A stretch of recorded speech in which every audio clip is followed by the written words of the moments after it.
Les Vases d'Ussé, tome 5. Jamais loin de toi, suite. Samedi 18 mai 2013. Ce mois de mai avait commencé avec la mise en place de la flèche de la nouvelle tour de One World Trade Center le 10 mai, en faisant de nouveau la plus haute tour du monde occidental.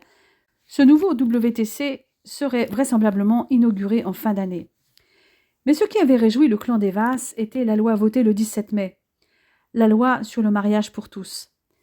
Éléonore avait appelé Steph pour lui manifester sa joie et son meilleur ami l'avait invité pour ce samedi.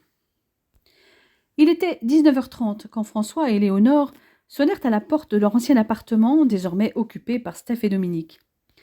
Lisa et Alex les avaient accompagnés, ravis de passer une soirée chez leur tonton Nounou, qui les avait souvent gardés le soir quand ils étaient plus petits.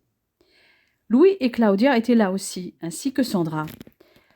La main d'Éléonore se crispa légèrement dans celle de son mari. Ayant perçu son stress, François resserra son étreinte. Les nouveaux arrivants embrassèrent Louis, Claudia, Steph et Dominique. Éléonore fit un signe de tête à Sandra. Quant à François, il lui serra la main. Nul, hormis son mari, n'avait remarqué la froideur de la jeune femme vis-à-vis de la professeure de modern jazz. Tout le monde étant arrivé, Steph se rapprocha de son compagnon. « Je pense que vous êtes tous au courant de la nouvelle loi autorisant le mariage pour tous, dit-il avec un grand sourire. Eh bien, avec Dominique, nous avons décidé de nous marier cette année, au début septembre, probablement. Nous vous donnerons la date exacte plus tard. » Éléonore sauta au cou de son meilleur ami et passa ensuite à Dominique. « Du calme, la puce, je n'ai pas fini. Qui dit mariage, dit témoin. Mais pour ça, nous allons passer en vidéoconférence. » Et effectivement, l'ordinateur était allumé, mais pour l'instant, rien n'apparaissait à l'écran. C'est Dominique qui poursuivit. « Sandra, François, est-ce que vous voulez être mes témoins ?» François étreignit le caméraman qui avait filmé tant de mariages de la famille Vasse et Mazzella. « Avec joie, Dominique. Je n'oublierai jamais que c'est toi qui m'as rendu mon bonheur en 2002. » Sandra accepta également la demande du compagnon de son collègue. Elle passait souvent des soirées chez eux et était devenue une de leurs proches. « Et de deux, dit Steph. À moi maintenant, mais il faut que mes autres interlocuteurs soient présents. Ah, les voilà. » Thomas et Dieter apparurent à l'écran. Tous se regroupèrent derrière Steph et Dominique pour les voir et être vus. « Alors la Bavière en forme ?» demanda Steph. « En super forme » répondit Thomas. « Bon, je vais aller droit au but. Thomas, veux-tu être mon témoin à mon mariage avec Dominique ? Et toi, ma puce, veux-tu être mon témoin ? dit-il en se tournant vers Éléonore. Moi, je suis d'accord, à fond, répondit Éléonore en lui ébouriffant les cheveux. Et moi aussi, bien sûr, dit Thomas. Vous avez de la chance que cette loi soit votée en France. J'espère que bientôt ce sera notre tour en Allemagne. Mais à mon avis, ce n'est pas gagné. Et si on trinquait maintenant ? Claudia avait justement déposé un plateau avec des flûtes de champagne. Quand tous furent servis, ils levèrent leurs verres de concert avec Thomas éditeur, qui eux avaient une chope de bière. « Aux futurs mariés !» s'écrièrent-ils tous ensemble. Chacun leur tour, ils vinrent discuter avec leurs amis allemands. Lisa avait également beaucoup de choses à leur dire, et elle avait pris l'habitude de parler avec eux en allemand. Alex se mêla à la conversation, mais il ne maîtrisait pas encore la langue aussi bien que sa sœur. Il revint donc rapidement au français. La dernière a conversé avec Thomas et Dieter sous Claudia, quand ses enfants, Adam, qui avait maintenant 6 ans, et Nina, qui en avait 4, eurent fini de raconter leur semaine à leurs oncles en allemand, langue dans laquelle leur mère leur parlait depuis qu'ils étaient tout petits. Mardi 11 juin 2013. Éléonore et François avaient souhaité fêter leur 14e anniversaire de mariage en toute intimité. Les enfants avaient dormi chez leurs grands-parents. François devait partir le lendemain à Marseille pour le congrès de la SNFMI, le mercredi 5 juin, jour où ils auraient dû normalement le fêter. En effet, depuis leur mariage religieux à Ischia, ils avaient décidé tous les deux de fêter leur anniversaire de mariage le 4 juin lors des années paires, correspondant à la date de leur mariage civil à Rouen en 1999, et le 5 juin les années impaires. Cette année était la première entorse à ce rituel.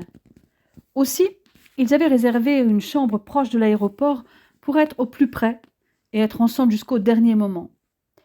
Après un dîner en amoureux au restaurant de l'hôtel, Ils étaient montés dans leur chambre pour célébrer cet anniversaire peau contre peau. Cela n'était pas sans leur rappeler la nuit torride qu'ils avaient passée dans ce même hôtel en juillet 1999, quand François était parti en mission au Kosovo pour 6 longs mois, peu de temps après leur mariage. Cette fois, ils ne seraient pas séparés aussi longtemps. Éléonore allait rejoindre son amour dès le jeudi soir. Éléonore et François étaient arrivés à l'aéroport les yeux encore brillants après leur nuit d'amour, ce que Max et Sophie n'avaient pas manqué de leur faire remarquer avec humour. Éléonore resta collée à son mari jusqu'au dernier moment, puis alla récupérer la voiture pour partir au travail directement. Heureusement, elle avait passé la journée dans son bureau à travailler sur un cours qu'elle devait dispenser aux étudiants et analyser les bilans de stage de ceux de son suivi pédagogique. Elle était tellement fatiguée le soir qu'elle s'était endormie après avoir dîné avec les enfants sans demander son reste. François avait dormi une petite heure dans l'avion et avait lutté pour rester éveillé pendant les conférences de l'après-midi. Lui aussi s'était couché tôt en rêvant à sa femme après avoir échangé des mots tendres avec elle au téléphone. La journée du jeudi passa heureusement très vite pour Éléonore qui assurait un cours de 2h30 auprès de ses étudiants le matin et était en travaux dirigés l'après-midi. Elle était venue en voiture le matin au lieu de venir en bus. Lisa devait aller au studio de danse le soir. Alex allait l'accompagner car il faisait de la danse de salon avec sa sœur comme partenaire une fois par semaine. Ils dormiraient tous les deux chez les tontons nounous. Son vol pour Marseille était à 20h15. Cette fois, elle n'avait pas eu besoin de speeder pour arriver à l'heure. Elle s'était changée dans les toilettes de l'aéroport et avait hélé un taxi pour aller jusqu'au palais des congrès. Dans le taxi, elle avait envoyé un SMS à François qui l'attendait. Elle avait laissé sa valise aux soins de l'hôtesse à l'accueil chargée du vestiaire. Il était près de 22h15. François était là. L'hôtesse, qui était postée à l'entrée de la salle de réception, avait remarqué cet homme séduisant qui semblait attendre. Il avait répondu par un sourire à ses regards insistants, mais avait continué à guetter. Son visage s'était illuminé quand la jeune femme blonde était arrivée. Évidemment, un si beau mec, il ne pouvait qu'être déjà pris, et elle est sublime, s'était dit l'hôtesse avec un regard d'envie vers Éléonore, qui portait une robe fluide turquoise d'Axel Vuatier avec une jupe asymétrique. La taille très ajustée et drapée mettait en valeur sa silhouette parfaite. Quand Éléonore avait traversé le hall d'accueil, elle l'avait vu. Leurs regards s'étaient croisés, et ils avaient ressenti tous les deux cette même onde de chaleur qui les avait traversés lors de leur première rencontre. Elle s'était jetée dans ses bras, et leur baiser s'était prolongé avant que François se décide à entrer dans la salle de réception avec son précieux trésor. De nouveau, en fin de soirée, le couple Vasse s'était enfermé dans sa bulle pour danser leur danse préférée sur des titres en version jazz comme une valse sur Kiss from a Rose, Hero, un tango sur Smooth Criminal, un foxtrot sur Fly Me to the Moon, un cha-cha-cha sur Ain't No Mountain High Enough, mais surtout des rumbas sur That the Way Love Goes, Man in the Mirror or One Moment in Time. Les congressistes qui venaient pour la première fois étaient toujours étonnés de voir le professeur Vasse en danseur de salon.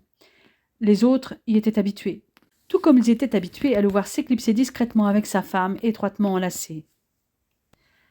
L'Armada était de retour à Rouen et comme d'habitude, Steph et Éléonore avaient été sollicités. La jeune femme songeait depuis un moment à passer le relais. Elle avait proposé à Sandra, qui l'avait déjà remplacée en 2003, de prendre la relève. Elle aurait préféré que ce soit Claudia, mais celle-ci, avec Adam 6 ans et Nina 4 ans, avait décliné. Éléonore voulait continuer à chorégraphier, mais à 40 ans, elle se disait qu'il ne lui restait que quelques années à danser au niveau qui était le sien. Qui sait, ensuite, Lisa pourrait prendre cette relève.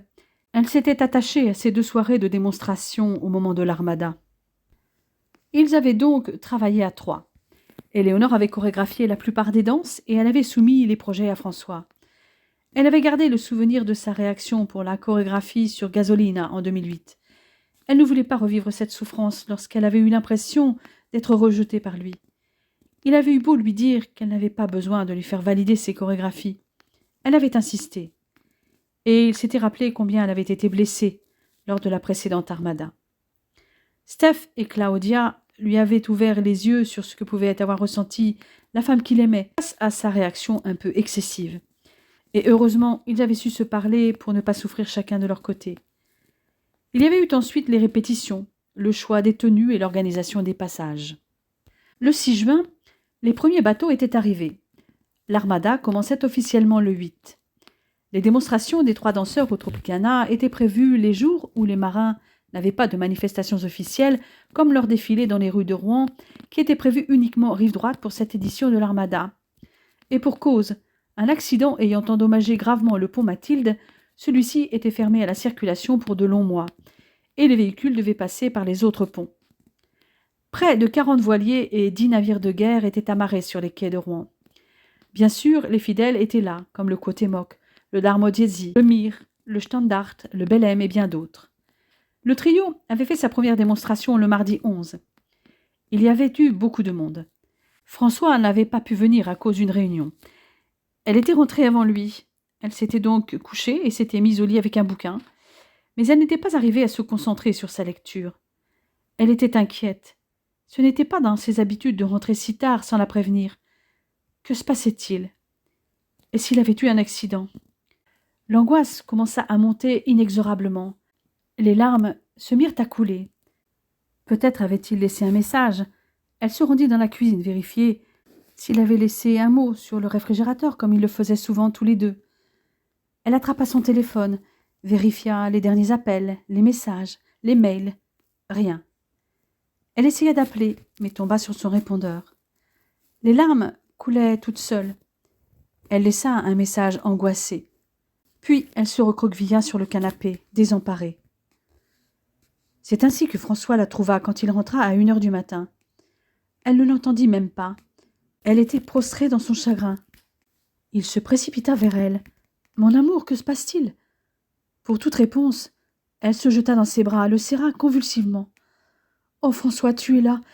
J'étais si inquiète, j'ai cru qu'il t'était arrivé quelque chose, que tu avais eu un accident.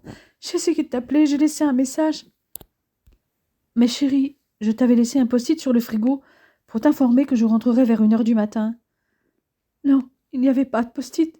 J'ai eu si peur, François. »« Calme-toi, mon amour, je suis là. » Bercée dans les bras de François, elle finit par s'apaiser. Il alla voir sur le réfrigérateur, et effectivement, il n'y avait aucun mot. Pourtant, il l'avait laissé bien en vue. Où est donc passé ce foutu post-it?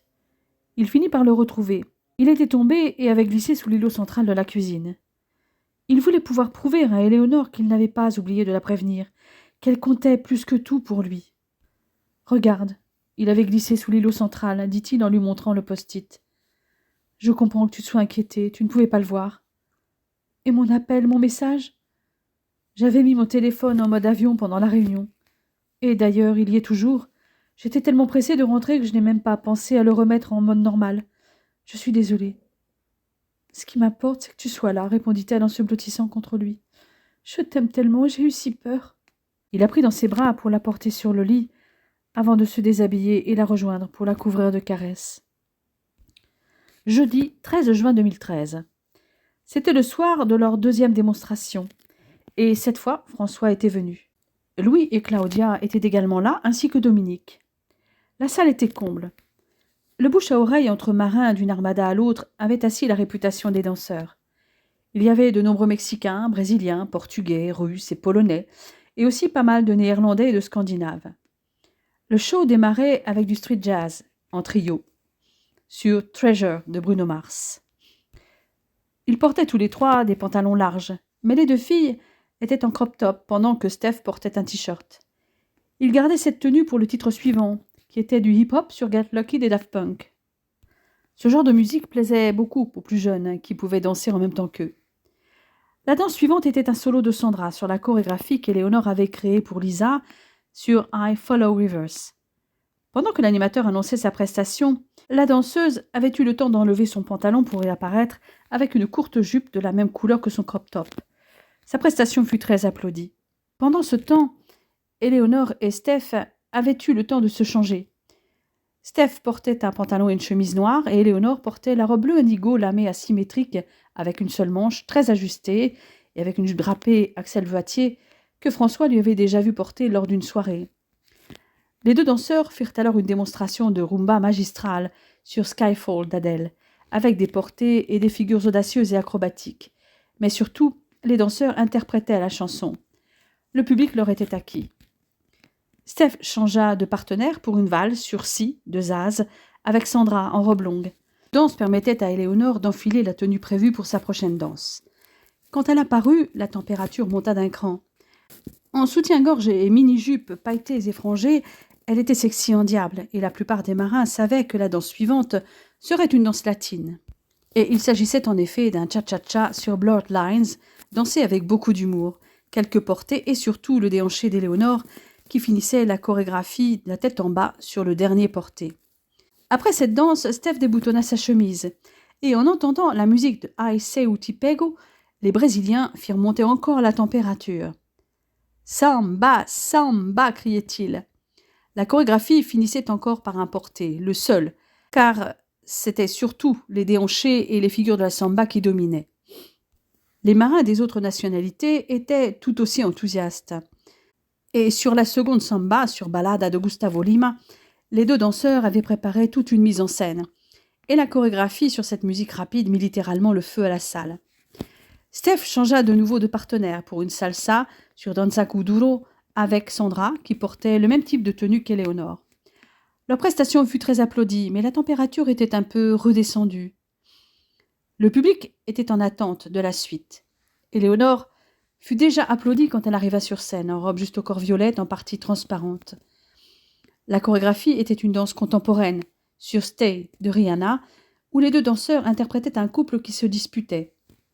Il s'agissait d'une chorégraphie très technique avec beaucoup de portée. Tout était dans l'interprétation. Le public y fut très sensible et les applaudissements furent nourris. La lumière avait diminué et revint presque aussitôt. Il ne restait sur la scène qu'Éléonore, qui avait enlevé la robe. Elle était debout, en soutien-gorge violet et une jupe courte sur une culotte de danse de la même couleur. Quand la musique de I Have Nothing commença, le public applaudissait déjà. Quand la voix de Whitney Houston retentit, Éléonore regarda François. Elle enchaîna ensuite sauts acrobatiques, attitudes, arabesques et pirouettes, de plus en plus complexes par leur technicité et leur nombre de tours. À chaque fois, son regard revenait vers l'homme de sa vie. Sa prestation époustouflante fut ovationnée. Sandra vint la rejoindre sur scène dans le même genre de tenue, mais d'une couleur différente, pour un duo sur Girl on Fire d'Alicia Keys. Les spectateurs avertis remarquèrent qu'Éléonore vivait sa danse. Elle était vraiment habitée quand elle dansait. Et ils applaudirent à tout rompre, réclamant encore Ellie, et en particulier une samba. Après avoir rapidement remis la tenue qu'elle avait arborée pour les sambas précédentes, la jeune femme revint donc sur scène avec Steph pour une samba, ou plutôt une batucada, sur un titre des années 80 de Sergio Mendes, Magaleña. « J'espère que tu t'en souviens, dit-il à l'oreille de sa partenaire. « Ça va le faire. » Les Brésiliens furent enthousiasmés par le choix musical et la danse. Beaucoup dansaient avec le duo. Il y eut encore un rappel et cette fois, Éléonore s'y colla seule sur Diamonds de Rihanna, mais après 1 minute 30, elle descendit de la scène et vint chercher François, qui la suivit hypnotisé par son regard vert. Il avait reconnu les accents d'une rumba et dès lors mena la danse. Leurs mouvements s'harmonisaient parfaitement, empreints de beaucoup de tendresse et de sensualité, notamment dans les 2 derniers portés, et ils finirent la chorégraphie bouche contre bouche. C'était devenu un rituel que les 2 amoureux finissent enlacés bouche contre bouche sous les ovations des marins dont beaucoup auraient bien aimé être à la place de François. La lumière s'éteignit progressivement pour qu'ils quittent la scène tous les 2. Ils revinrent rejoindre Steph et Sandra, qui étaient déjà installés à la table avec Claudia, Louis et Dominique. Mais un bon quart d'heure plus tard, les yeux brillants. Éléonore se sentait bien, le bras de François autour de sa taille. Mais un détail retint son attention, le regard de Sandra. Cette dernière avait les yeux fixés sur François, et ses yeux étaient brillants, les pupilles dilatées, les lèvres entr'ouvertes sur un sourire béat. Éléonore regarda alors son mari. Il était en pleine discussion avec Dominique et n'avait rien remarqué. « Tant mieux, se dit-elle. » Mais en son fort intérieur, l'angoisse montait. Sandra était la professeure de modern jazz de Lisa, mais heureusement, François était rarement en contact avec elle. Quand il venait au studio, c'était pour danser avec elle, sa femme. Il échangeait bien quelques mots, mais de la même manière qu'il s'adressait à la professeure de danse classique. Elle allait se montrer plus vigilante, d'autant qu'elle avait déjà remarqué ce regard, plusieurs années auparavant, sur le Libertad, quand Sandra l'avait remplacé pour les démonstrations de tango pendant qu'elle attendait Alex, et aussi ce soir de 2011, à Amiens, lors du concours national auquel avait participé Lisa. Il n'y avait pas de doute. Sandra était amoureuse de son mari, et apparemment depuis un bon moment. Cependant, elle n'avait rien tenté jusqu'alors. Ce constat la rasséréna un peu, mais une chose la chiffonnait. Elle serait présente au mariage de Steph en septembre. Dimanche 21 juillet 2013. L'armada s'était terminée le 16 juin. François et Éléonore avaient emmené les enfants voir les bateaux. Outre le côté moque sur lequel Éléonore était toujours bien accueillie, ils eurent l'occasion de visiter le Mire, et surtout le Cisne Branco où le commandant lui-même leur fit visiter le voilier. Il y avait eu les dernières répétitions du spectacle annuel de l'Académie de danse et le spectacle lui-même. Éléonore avait dansé avec Sandra et Lisa la chorégraphie sur Girl on Fire et avec Steph le duo sur Stay. Les ados du hip-hop avaient dansé sur Treasure et Get Lucky, et ceux du modern jazz sur Diamonds et I Have Nothing, et Éléonore avait dansé en solo sur Skyfall. Elle avait créé aussi une chorégraphie pour Lisa sur Summertime Sadness de Lana Del Rey. Steph avait repris certaines chorégraphies créées pour la danse de salon parmi celles qu'il avait dansées pendant l'Armada, comme le cha-cha-cha sur Bloodlines et les deux samba. Lisa et Alex avaient ensuite passé pratiquement toutes les vacances scolaires à Ischia. Ils étaient partis avec leurs grands-parents paternels.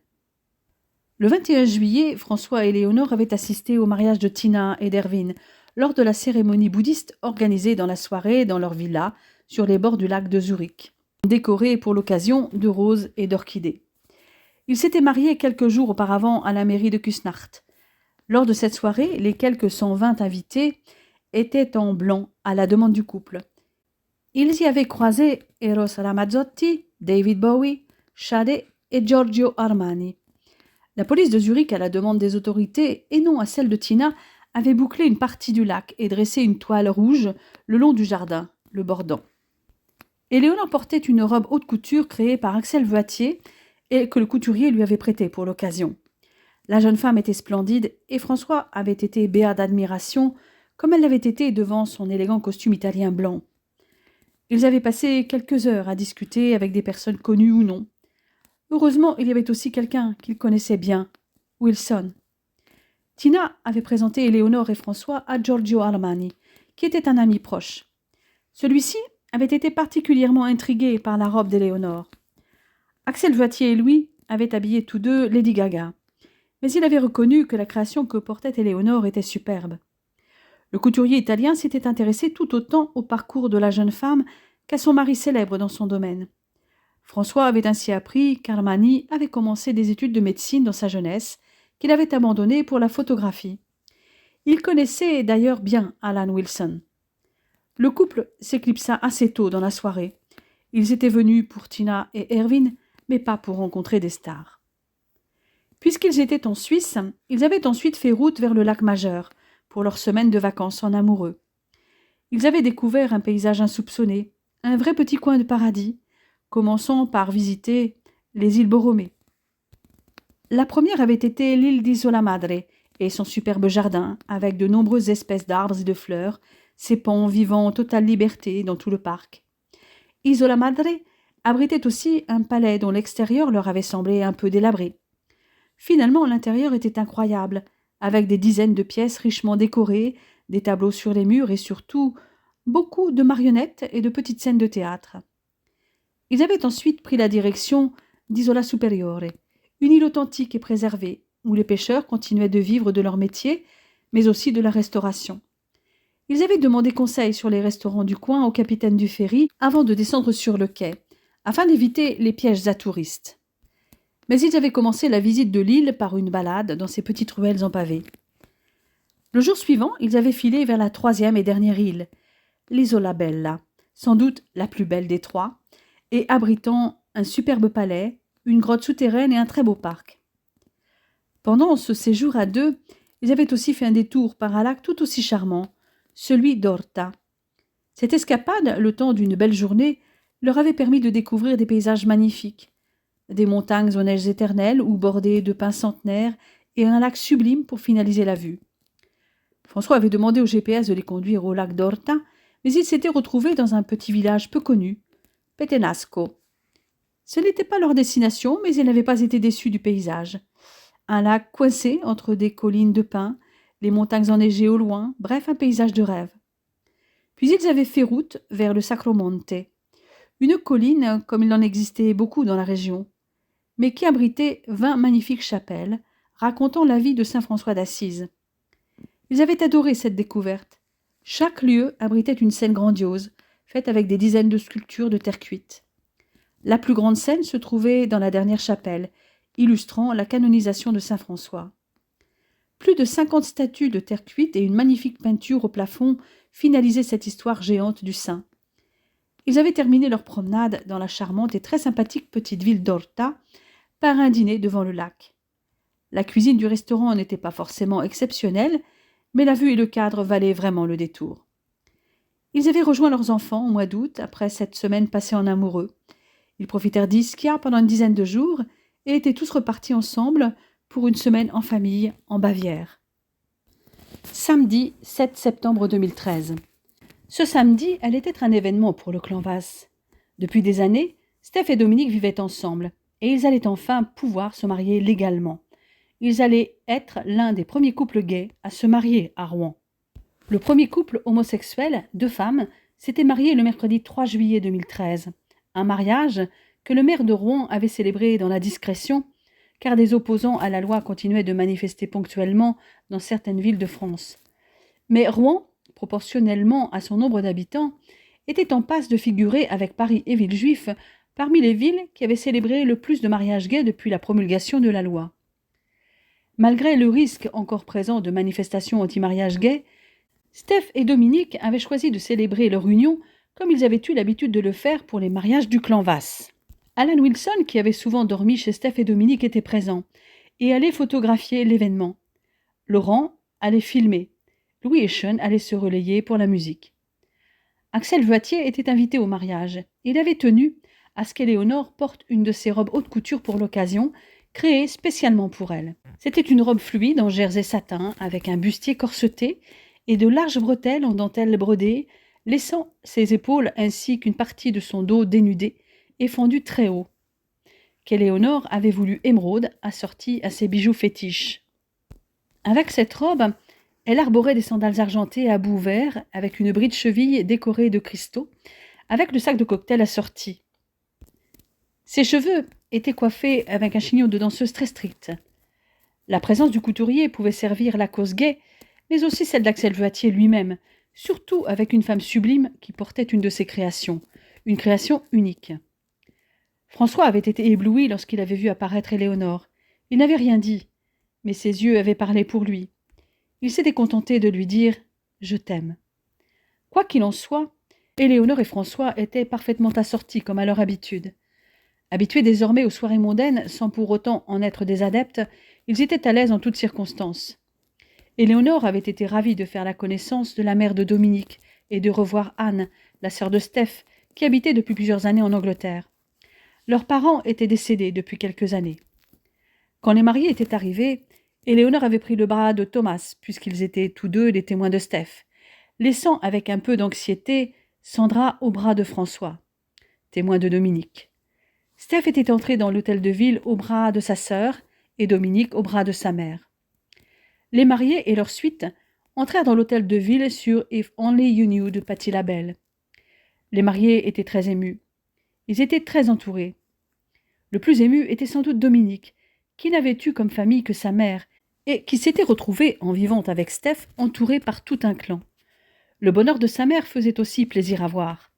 Éléonore était juste à côté de Steph et perçut son émotion au moment de l'échange des consentements et des alliances. Toutefois, elle était parasitée par l'éloignement de François, mais surtout par la présence à ses côtés de Sandra. Elle avait hâte de le retrouver. La sortie du cortège se fit sur I'm Coming Out de Diana Ross.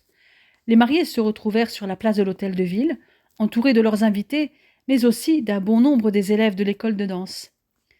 Éléonore appréhendait le titre qui allait suivre. Elle ne concevait pas que François danse avec une autre qu'elle sur des paroles qui leur correspondaient à eux. La chanson des Maras.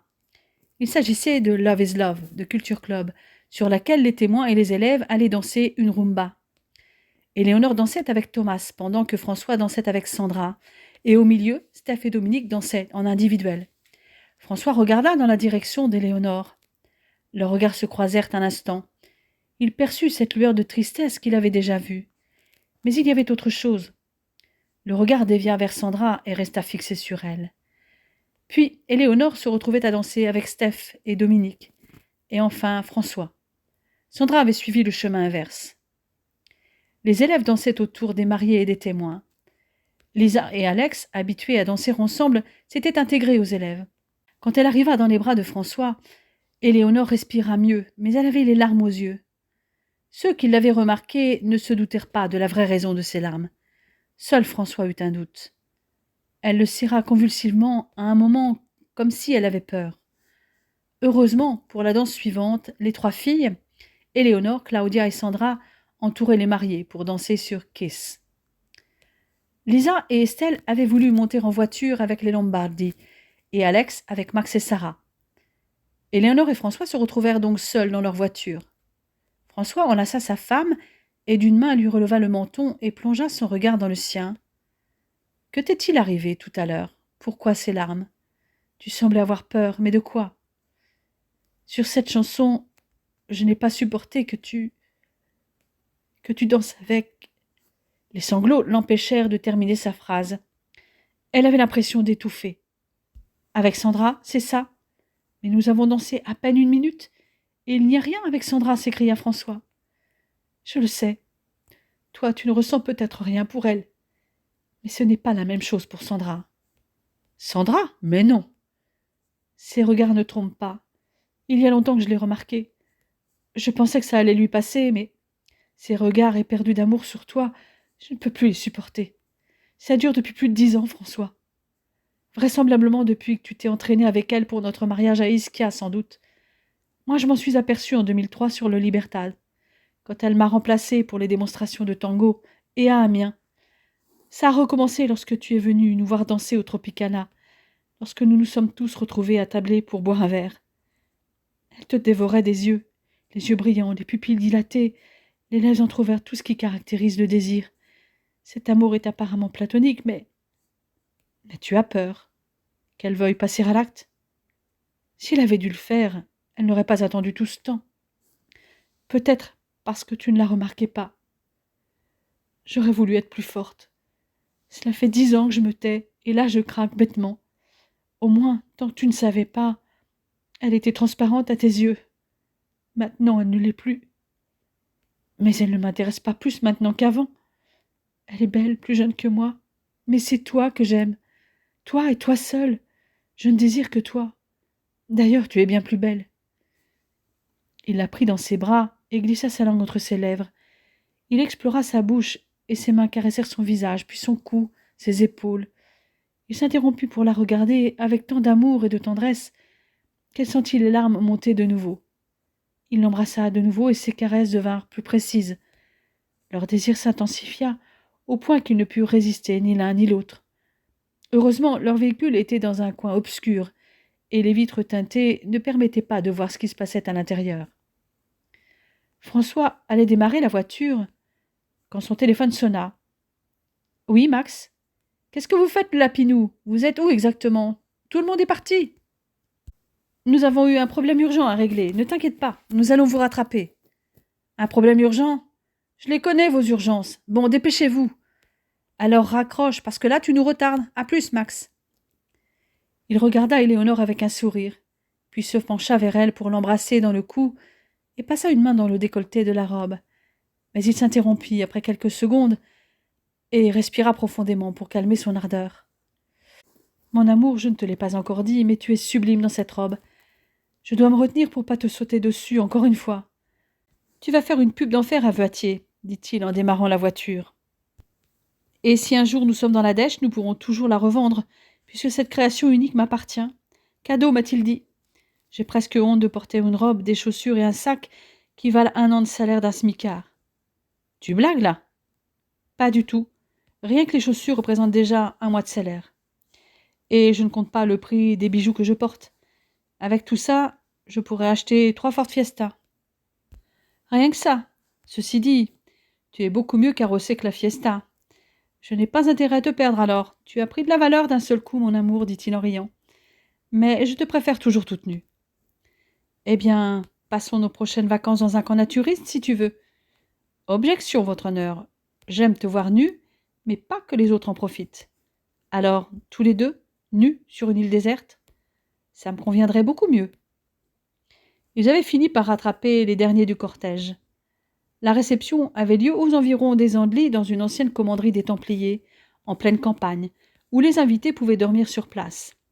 Le cadre était magnifique, avec un bel espace extérieur pour le vin d'honneur, une très belle salle pour le repas, avec une charpente du XIIe siècle. Wilson se régalait avec les photos. Il y avait notamment un pigeonnier au pied duquel il y avait de nombreux points de vue magnifiques. Il avait mitraillé les mariés, mais aussi ses deux modèles fétiches, Éléonore et François, pour le plus grand bonheur d'Axel Voitier, qui était certain de voir ses créations mises en valeur. Il avait demandé à ce que les créations portées par Éléonore soient identifiables, et les retombées n'avaient pas été négligeables après le mariage de Tina, où Éléonore portait déjà une robe haute couture blanche qu'il lui avait prêtée. Les stars présentes avaient flashé sur le modèle. Et Wilson avait là aussi pris des photos d'Éléonore qui apparaîtraient sans aucun doute dans un livre du photographe ou une de ses expositions, comme cela avait été le cas pour toutes les photos du couple. Les invités restant dormir sur place avaient été répartis entre les chambres de la commanderie et une longère en fond de propriété.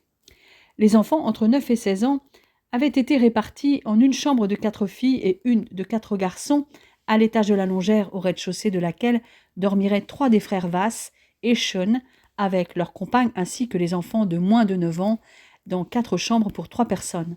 Tous les autres étaient logés à la commanderie. Les enfants d'Éléonore étant parmi les plus grands, le couple se retrouvait donc dans une chambre pour eux deux. Les parents comme les enfants étaient ravis. Les premiers parce qu'ils pourraient batifoler à l'aise, et les seconds parce qu'ils étaient avec les copains et cousins. Pendant le vin d'honneur, les invités avaient profité du parc. La température était agréable. Parmi les invités des mariés, il y avait quelques collègues de Dominique, caméramen, ou exerçant d'autres professions à France 3 Normandie, avec lesquels François et Éléonore avaient discuté un moment. François en avait déjà rencontré 2 ou 3 à l'occasion d'interviews. Le couple connaissait mieux ceux de Steph, généralement danseur comme lui, à l'exception d'Axel Voitier. François avait échangé un moment avec le couturier des différents déplacements à l'étranger qu'Éléonore et lui faisaient chaque année.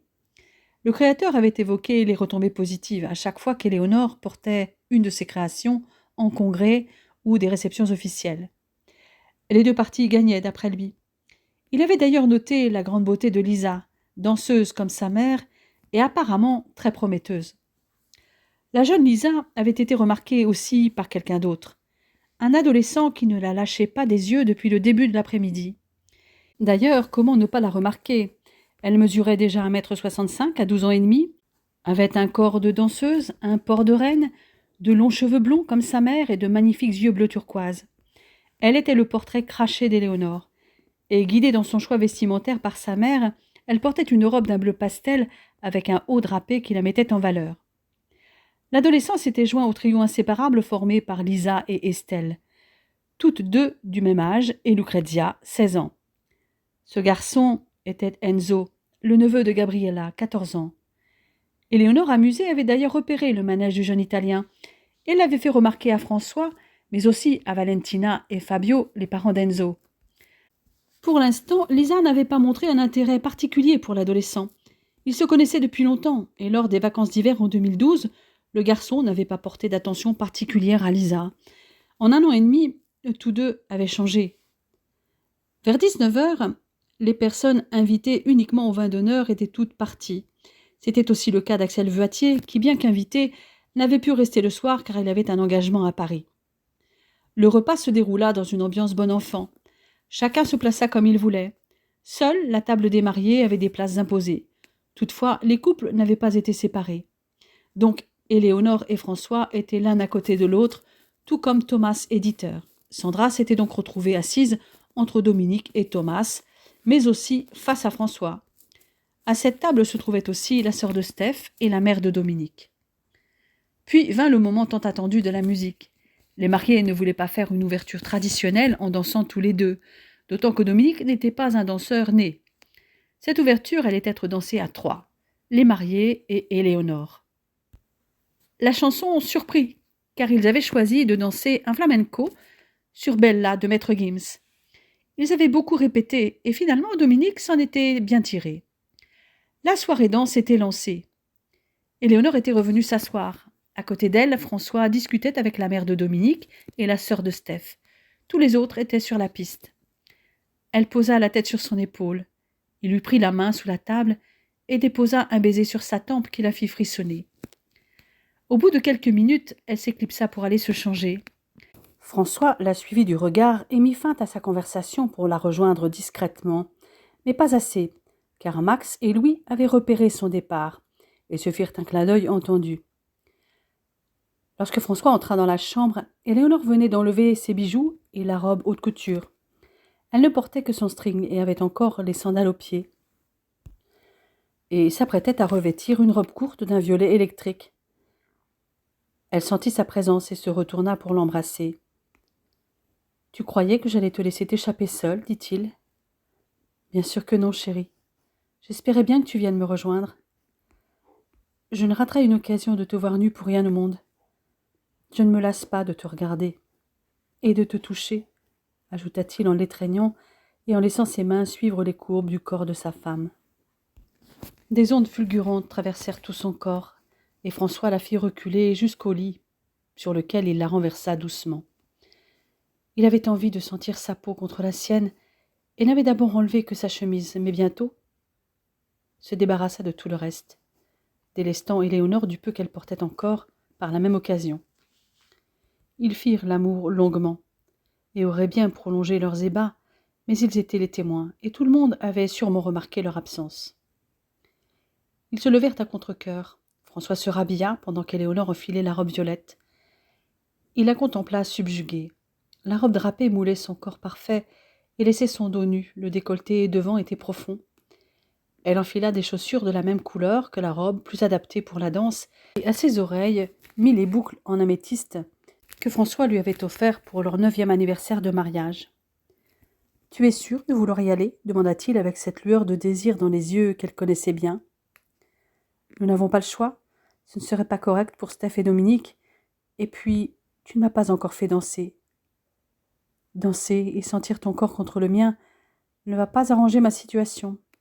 Tu es une ensorceleuse, Éléonore Vasse, tu es ma drogue. » Dimanche 8 septembre 2013. Quand ils redescendirent de leur chambre du premier étage de la commanderie, juste après minuit, ils tentèrent de faire une entrée discrète dans la salle.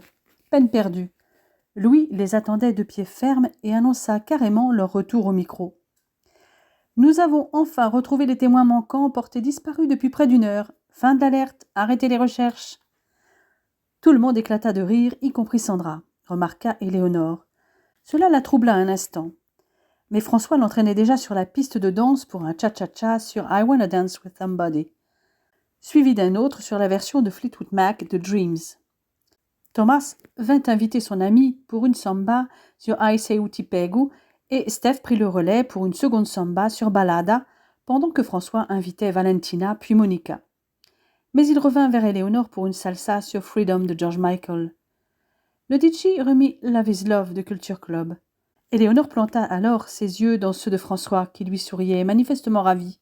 « C'est toi qui as demandé cette chanson ? » ?»« Oui, et cette fois tu la danseras intégralement dans mes bras. »« Je t'aime, » murmura-t-il à son oreille. Ils enchaînèrent avec un tango sur Radio Gaga. Ensuite, Éléonore dansa de nouveau une samba sur Vogue avec Thomas, pendant que François la dansait avec Claudia. Il allait revenir vers elle quand la voix de Zaz commença à chanter « Si ». Mais Éléonore déclina avec un sourire. « Va inviter Sandra, lui dit-elle. Mon amour, tu veux tenter le diable ? Tu veux vraiment ? » Je veux tester ma résistance à la douleur, dit-elle très sérieusement. Ne t'inquiète pas, vas-y. Il alla donc inviter Sandra, un peu surpris par cette demande d'Éléonore qui, pendant ce temps, avait commencé à valser avec Steph. La professeure de modern jazz se laissa emmener dans cette valse. Éléonore jetait un regard de temps à autre. Cette danse offrait peu d'opportunités de contact proche. Elle avait quand même perçu le trouble de Sandra quand François lui avait pris la main pour l'inviter et lorsqu'il avait posé sa main sur sa taille. Mais ce fut très fugitif. François se doutait que sa femme les observait. Lorsque la valse prit fin, il revint vers elle. Il l'enlaça pour danser sur Love to Love You Baby de Donna Summer. Maintenant que j'ai fait ma BA, tu m'expliques, lui susurra-t-il à l'oreille. Je voulais tester ma résistance à la souffrance, comme je te l'ai dit tout à l'heure. Drôle d'idée. Et difficile, mais supportable pour ce genre de danse où il faut respecter le cadre. Pour une danse plus sensuelle, comme une rumba, j'aurais sûrement souffert le martyre. Et toi, qu'as-tu ressenti? Rien de particulier. Un léger tremblement de sa part au début. Je dois dire qu'elle a bien maîtrisé son trouble. Ne me redemande plus de faire une chose pareille, mon amour. Arrête de te torturer comme ça. Je pourrais danser même une bachata ou un zouk collé serré avec elle, que ça ne me ferait aucun effet. En revanche, ça pourrait lui donner l'illusion que je m'intéresse à elle. Je ne veux pas jouer à ce jeu-là. Merci, François. C'est tout à fait le genre de réaction que j'attendais. J'en étais sûre. Je ne t'aurais pas envoyé l'inviter si je n'avais pas été sûre de ton amour. Merci, mon Dieu. Enfin, ma femme s'aperçoit que je l'aime. Elle et personne d'autre, dit-il en levant les yeux au ciel. Ils se laissèrent embarquer par la voix de Donna Summer dans une rumba très sensuelle. Après cette danse, le couple fit une petite pause pour se ressaisir. Ils regardèrent les autres danser. Lisa avait beaucoup dansé elle aussi, souvent avec son frère, son partenaire habituel, mais aussi avec Steph et Thomas, qui retrouvaient chez elle le même sens du rythme, la même souplesse que sa mère. Elle avait aussi dansé avec ses oncles, mais depuis que ses parents s'accordaient une pause, il l'avait beaucoup vue danser avec Enzo. L'adolescent se débrouillait bien en danse. Éléonore en eut confirmation par Valentina. Enzo n'était pas un grand sportif, mais il aimait la musique et sa nouvelle passion était la danse de salon. Cependant, son rêve était de devenir médecin, comme son père.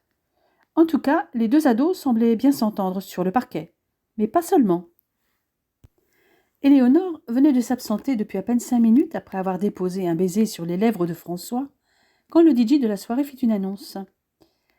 Et maintenant, une surprise pour les mariés, sur un de leurs titres fétiches, Tainted Love de Soft Cell.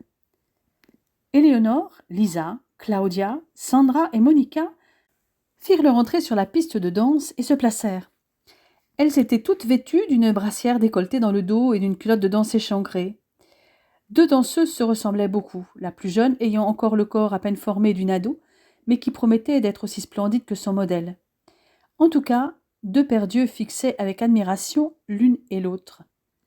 Steph et Dominique étaient ravis du choix des filles. « Je crois que pour le spectacle de l'année prochaine, on tient déjà une choré. Peut-être même un fil conducteur, dit Steph à Éléonore et ses collègues danseuses. Éléonore se replaça sur la piste, mais cette fois encadrée par François et Thomas, avec lesquels elle commença à avancer et danser un freestyle sur Born This Way. Ils se retirèrent quand Lisa va rejoindre sa mère pour une partie en duo, se terminant par un propeller. Claudia et Sandra revinrent alors les rejoindre pour quelques secondes à 4, avant de reformer le duo Murphy pour un autre porté, un Bluebird on Shoulder, et une partie de quelques secondes avant que Claudia et Sandra ne reviennent, cette fois, avec Thomas et François. La particularité de la fin de cette chorégraphie était que pendant que la mère et la fille dansaient un cha-cha-cha ensemble, de chaque côté dansait un couple du même sexe. Les mariés étaient aux anges. Alors là, ma puce, tu confirmes au fil conducteur. Mais maintenant, j'aimerais que Lisa danse. Je crois savoir qu'elle répète une nouvelle variation depuis quelques jours. Allez, Lisa, profites-en, après tu vas bouffer du classique jusqu'à en vomir avant le concours international de grâce. L'ado ne se fit pas prier et choisit de danser sur Wrecking Ball, un titre qui venait de sortir, qu'Éléonore venait de chorégraphier et qu'elle n'avait répété que 3 fois. Néanmoins, elle la maîtrisait déjà. Avec quelques répétitions supplémentaires, elle serait au point. Bravo la mini-puce! Dommage que pour le concours régional de Modern Jazz en mars, ce soit une variation imposée dans ta catégorie. Dans 2 ans, tu pourras vraiment leur montrer tout ce que tu sais faire quand tu seras en catégorie 3 avec une variation libre. Il serra la mini-puce comme il l'appelait dans ses bras. Puisque c'est notre soirée à Dominique et moi, j'ai encore une demande pour les lapinous cette fois. J'ai entendu dire que vous aviez dansé une chorégraphie de ouf, très sensuelle sur DJ Goddess Falling in Love, lors d'un gala après le diplôme d'État en 2010. C'est une de tes anciennes étudiantes qui m'en a parlé, Éléonore. Elle fait de la danse de salon. Apparemment, vous m'amenez des clients. Mais j'aimerais voir. Tu n'auras peut-être pas la même chorégraphie que ce que les étudiants ont vu à l'époque. Nous avions totalement improvisé, dit Éléonore, qui entre-temps avait réendossé la robe violette. Tant pis, allez-y quand même. Le couple impressionna son entourage en dansant la fusion de cha-cha-cha et de freestyle sur le titre demandé par Steph. Les paroles de la chanson leur remémorèrent ce qu'ils avaient fait ce jour-là, à peu de choses près, pour les porter et le développer à la seconde d'Éléonore, dont la jambe se retrouva une nouvelle fois sur l'épaule de François, qui put toutefois finir la danse, malgré le désir qu'il avait de se coller à sa femme. Après ces démonstrations, les danseurs amateurs revinrent sur la piste.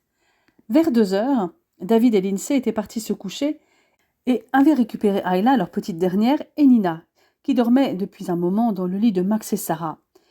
Et ils avaient emmené avec eux Léo, Théo, Lucas, Alex, Serena et Adam, qui dormaient comme eux dans la longère. Monica et Sean les avaient suivis, portant l'une Ariana, qui avait commencé sa nuit avec Ayla, et l'autre Stéphania, la fille de Laura et Nicolas. Monica et Sean étaient revenus faire la fête après avoir couché les enfants avec David et Lindsay. Les 4 plus grands, Lucrezia, Enzo, Lisa et Estelle, ne semblaient pas encore décidés à aller se coucher. Ils continuèrent à danser jusqu'à 3 heures du matin et partirent tous les 4 quand Laurent et Gabriella allèrent se coucher à leur tour. C'est une rumba sur If Only You Knew de Patti LaBelle et une série de kizomba, de bachata et de zouk qui eurent raison de la résistance de François et d'Éléonore. « Mon amour, j'ai de nouveau très envie de toi, lui susurra-t-il. « Moi aussi. Viens, on les laisse ?» Ils s'esquivèrent et montèrent les escaliers en courant. À peine dans la chambre, ils ôtèrent leurs vêtements à la hâte, chacun pressé de sentir la peau de l'autre sur la sienne, d'apaiser cette soif intense qu'ils avaient l'un de l'autre. Tous se retrouvèrent quelques heures plus tard pour un petit déjeuner tardif. La matinée était encore un peu fraîche. Aussi, tous restèrent à l'intérieur avant d'aller se promener dans la campagne pour certains, jouer à la pétanque pour d'autres. François et Éléonore, ainsi que Lisa et Alex, avaient fait une séance de yoga. C'était une habitude quotidienne pour Éléonore et Lisa, plutôt hebdomadaire pour François et Alex. Les parents étaient allés ensuite se promener dans la campagne autour de la commanderie, main dans la main. Ils avaient surtout repéré la forêt toute proche. La chasse n'étant pas encore ouverte, ils pouvaient y aller sans crainte pour trouver un petit coin tranquille. Ils étaient revenus un peu avant 13 heures, les vêtements un peu froissés, mais l'air comblé sous les yeux goguenards de Max et Louis. À 7 heures, la température avoisinait les 20 degrés. Ceux qui le souhaitaient purent prendre leur repas dans l'espace extérieur. François et Éléonore en faisaient partie, avec Louis, Claudia, Max, Sarah, Thomas et Dieter. Les enfants les plus grands avaient formé 2 groupes, les 9-10 ans d'un côté, avec Alex, Théo, Lucas et Serena, et de l'autre, les 12-16 ans, le quatuor Lucrezia, Lisa, Estelle et Enzo. Ils restèrent ensemble jusqu'à l'heure de rentrer à Rouen. Les Italiens ne repartaient que le lundi matin et logeaient au manoir d'Ussé. Lisa pourrait donc encore passer toute la soirée avec sa cousine Lucrezia et Enzo. Quant à Alex, il lui restait son cousin Luca. Ils dînèrent tous ensemble chez les Ducet. Les 2 sœurs de Fabio, vivant toutes les 2 en Normandie, les Lombardi venaient donc plus souvent en France. Et pour les fêtes de fin d'année, pour les 2 sœurs Lombardi, il fallait alterner entre les grands-parents paternels et maternels. Cette année, pour le jour de l'an, les 2 sœurs Lombardi fêteraient le jour de l'an en France, avec le clan Vasse, et leurs frères viendraient également. Quand Fabio annonça cette nouvelle, cela réjouit Éléonore et François, mais également Lisa et Enzo. Qui plus est, il était possible aussi que les Lombardi viennent skier à Saint-François avec eux en février. En attendant, les 2 nouveaux amis avaient échangé leur numéro de téléphone portable, chose qu'ils n'auraient même pas pensé à faire l'année précédente. Le lendemain, Lisa put dire au revoir à Enzo avant de partir au collège. Éléonore les regarda attendrie s'embrasser sur la joue. Le revoir fut plus facile avec Lucrezia.